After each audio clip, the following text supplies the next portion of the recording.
Eu quero convidar você a abrir a sua Bíblia, porque a sua Bíblia é a palavra do Senhor. Na primeira carta de João, no capítulo 1, por favor, capítulo 1, nós estaremos lendo no verso também de número 1.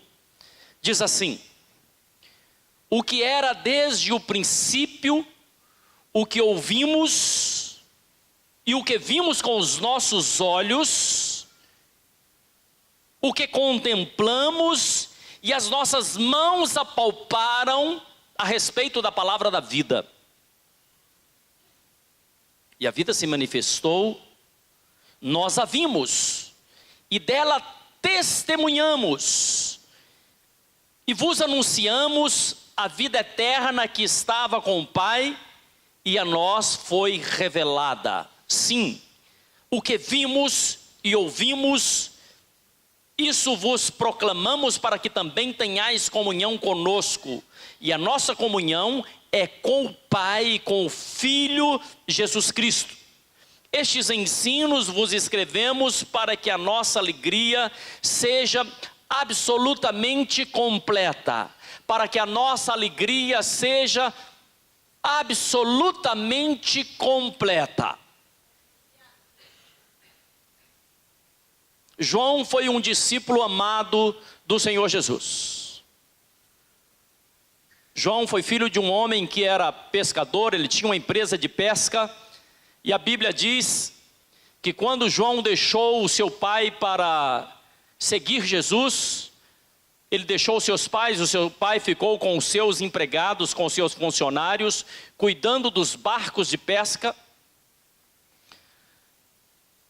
João era filho de um homem chamado Zebedeu, que era esse empresário, com uma irmã de Maria, a mãe de Jesus, chamada Salomé. João deixou tudo para estar seguindo, para estar acompanhando, para estar ao lado de Jesus. Certamente João não tinha um gênio muito fácil, porque Jesus o chama de filho do trovão, ou Boanerges, o filho do trovão. Certamente ele falava grosso, devia também falar alto como um trovão. Mas o tempo vai passando, e até mesmo quando Jesus estava na cruz, todos os discípulos abandonaram, não tinha nenhum discípulo aos pés da cruz, a não ser João. Depois João foi exilado na ilha de Pátimos. João escreveu o livro da Revelação, ou Apocalipse. João escreveu essa carta maravilhosa, em que ele fala a respeito do Senhor Jesus, e João na verdade estava testemunhando a respeito de Jesus.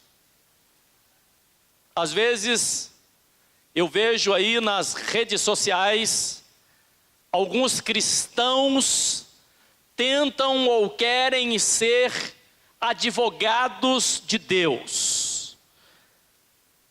Algumas pessoas tentam advogar em favor do Evangelho e até mesmo em favor de Deus. Eu quero falar uma coisa para você.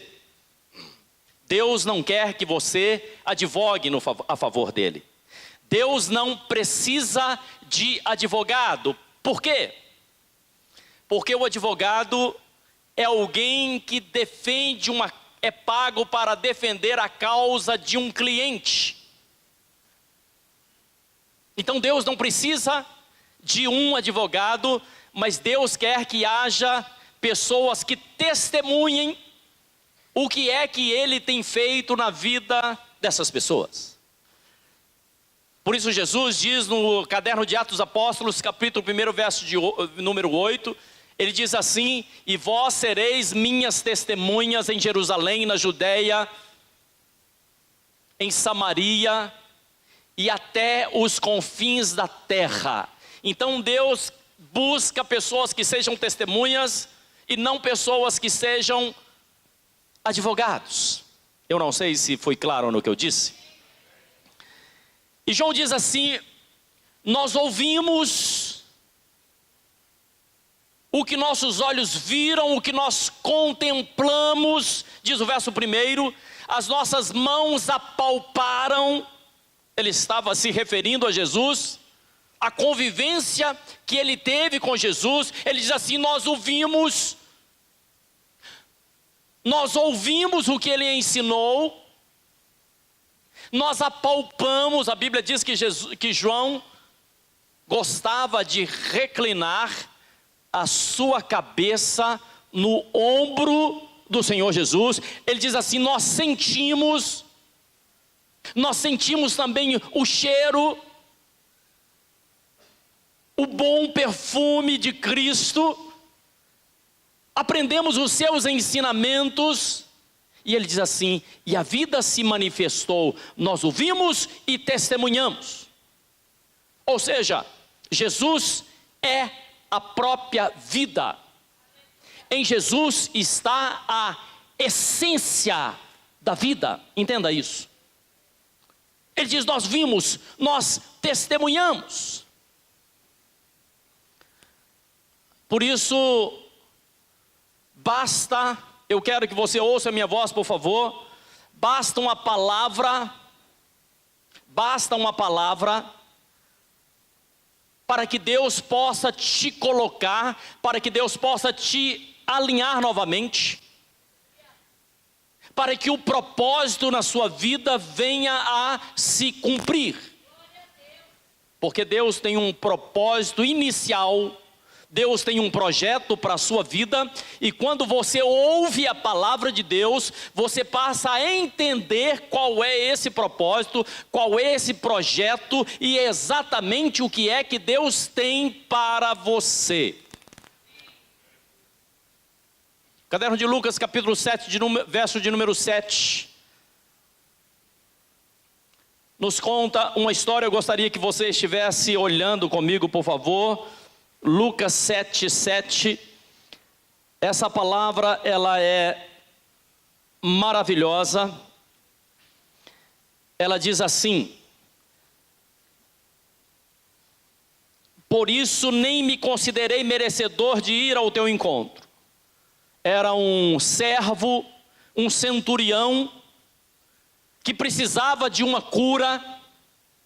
Ele necessitava de uma cura, e ele diz assim: mas ordena com uma só palavra e o meu servo será curado.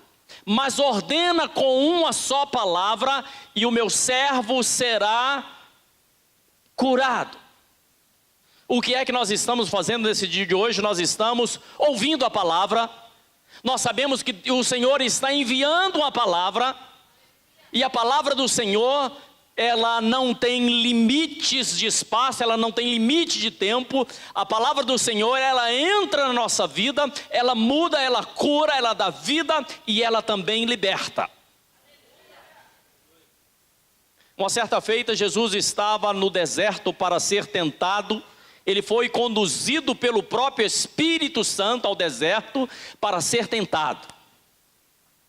E quando ele estava sendo tentado por Satanás, ele disse uma palavra, ele diz assim: olha, nem só de pão viverá o homem, mas de toda a palavra que sai da boca de Deus. Ele está dizendo que a palavra que sai da boca de Deus é um alimento poderoso. A palavra, ela sai da boca de Deus. Essa palavra, ela é poderosa para uma mudança radical de vida. Mas tem palavras que não saem e não vieram da boca de Deus. Algumas pessoas às vezes se aproximam de você e começam a falar algumas coisas, e você precisa ter discernimento de onde é que vem essa palavra. Essa palavra está vindo da boca de Deus. Se ela estiver vindo da boca de Deus, aceite para a sua vida, abra o seu ouvido para ouvir essa palavra. Mas se ela não vem, se ela não procede da boca de Deus, rejeite essa palavra, anule essa palavra, feche os seus ouvidos. Porque o que alimenta é a palavra que vem da boca de Deus. Se ela não vem da boca de Deus, pelo contrário, ela envenena, ela traz tristeza, ela traz morte, ela traz angústia, ela traz separação, porque ela não vem da boca do Senhor. Então existem palavras de vida e palavras de morte. Caderno de Romanos capítulo 10, verso de número 17, nos ensina que a fé, ela vem pelo ouvir. E você me pergunta, ouvir o quê? Ouvir a fé, ela vem através do ouvir. Ouvir a palavra de Deus. Portanto, quando você estiver saindo daqui hoje, a sua fé vai sair mais fortalecida. Ao terminar de ouvir essa palavra, você vai ter uma fé mais fortalecida, porque você está ouvindo a palavra de Deus. Eu gosto de ouvir algumas mensagens. Esses dias atrás eu estava mexendo em uns antigos DVDs, em antigas fitas, e eu encontrei algumas antigas mensagens, e eu ouvi novamente aquelas mensagens, e eu gosto de ouvir uma mensagem diversas vezes. Às vezes eu ouço uma mensagem várias vezes, a mesma mensagem. E louvado seja Deus pela internet, louvado seja Deus pelas mensagens abençoadoras que nós temos em nosso site. E às vezes eu ouço uma mesma palavra várias vezes, porque cada vez que eu ouço uma palavra, Deus está falando algo ao meu coração. Mas eu faço uma pergunta: como é que você ouve a palavra? Como é que a palavra chega ao seu coração?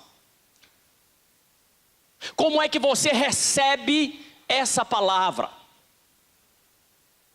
Eu gostaria que você desse uma olhada comigo no caderno de Deuteronômio, capítulo de número 6.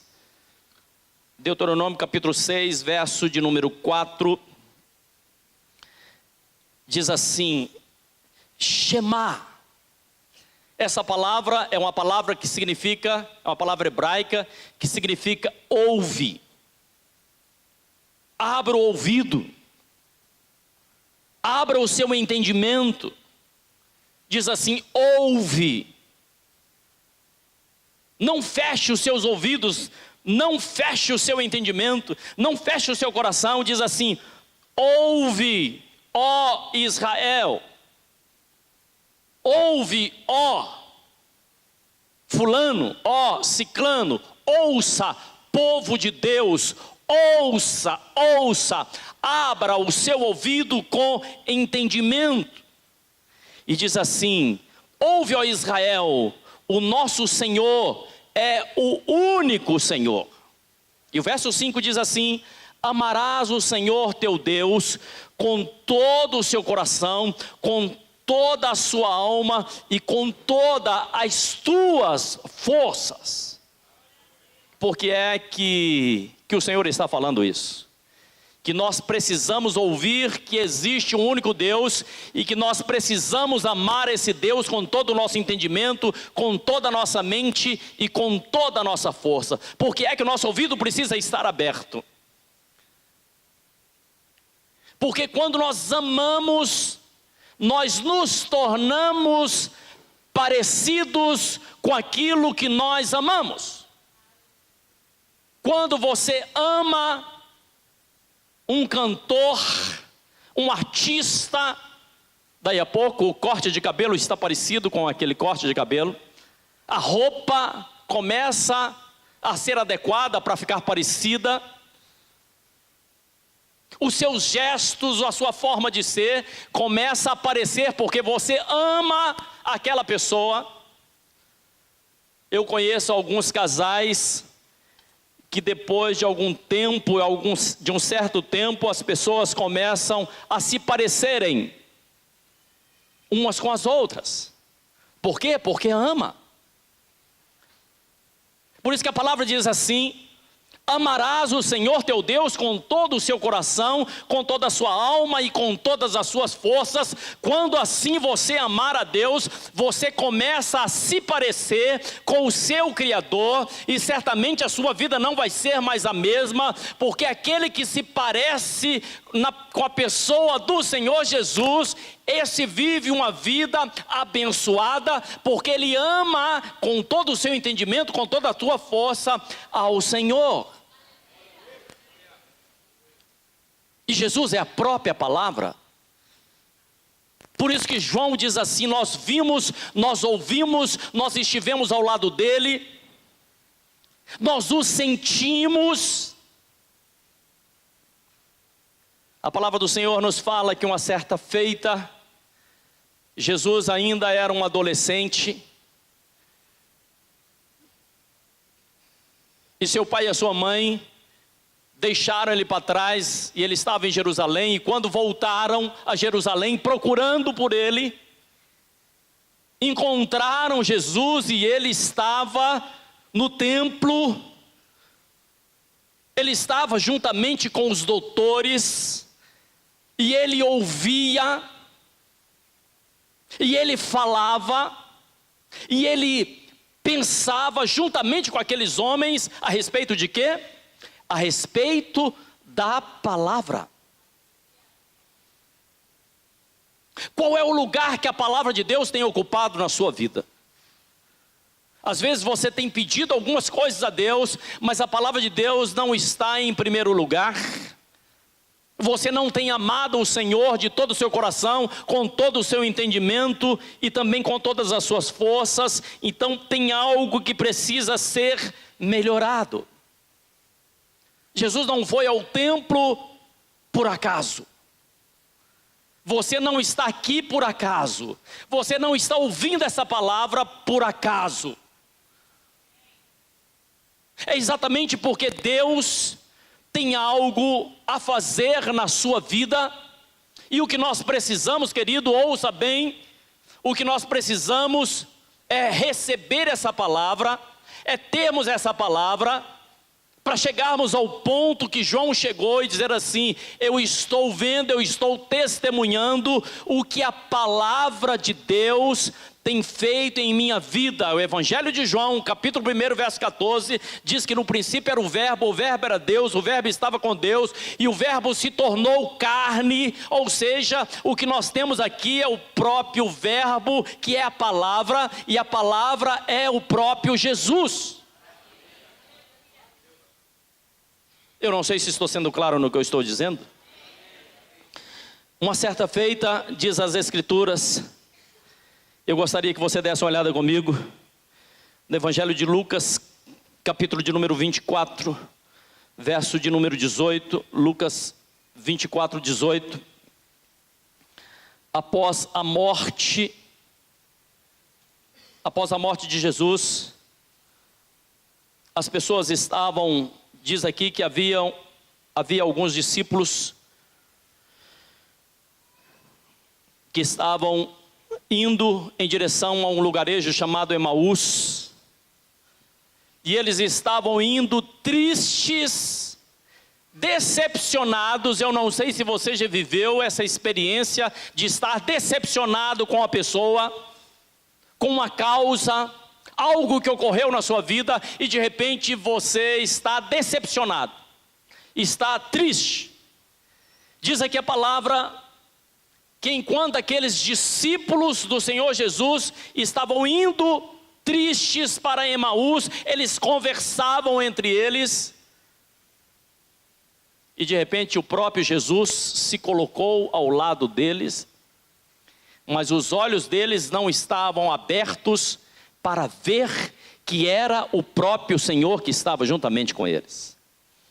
Quantas vezes Deus te dá uma palavra, quantas vezes Deus faz algo na sua vida, mas você ainda não teve o entendimento para saber que é Deus quem está agindo, que é Deus quem está operando. Mas quando você entende que é Deus que está no controle da sua vida, você aquieta o seu coração, porque Ele está no controle. O Senhor nos chama nesse dia de hoje exatamente para que a gente não apenas viva uma religião ou uma teoria, para que a gente viva uma experiência. Experiência vem da palavra experimentar. Quando alguém está fazendo a comida e experimenta, e sente o gosto, e sente o sabor, e a palavra de Deus é para ser experimentada, é para ser vivida.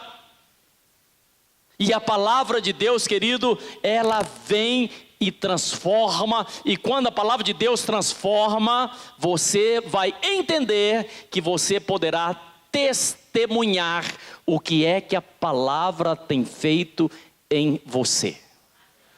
Você não pode ouvir a palavra e continuar exatamente do jeito que você estava, porque a palavra, ela é mais poderosa que uma espada de dois gumes. Ela é viva, a palavra de Deus ela é viva e ela é eficaz, ou seja, ela produz um efeito. Um efeito onde? Um efeito em quem? Um efeito na sua vida. Quando você recebe a palavra do Senhor. Você pode dizer amém? Eu quero convidar você a fechar os seus olhos aí onde você está. Pai, nós te adoramos, nós bendizemos o teu nome. Nós te adoramos, te agradecemos pela tua palavra que foi ministrada nesse dia de hoje. Essa vida não pode continuar sendo a mesma. Esse homem, essa mulher não pode continuar vivendo do mesmo jeito que ele está vivendo, porque nós sabemos que o Senhor tem coisas maiores e melhores para cada um de nós. Te louvamos, Senhor, e te agradecemos em nome de Jesus. Você pode dizer amém?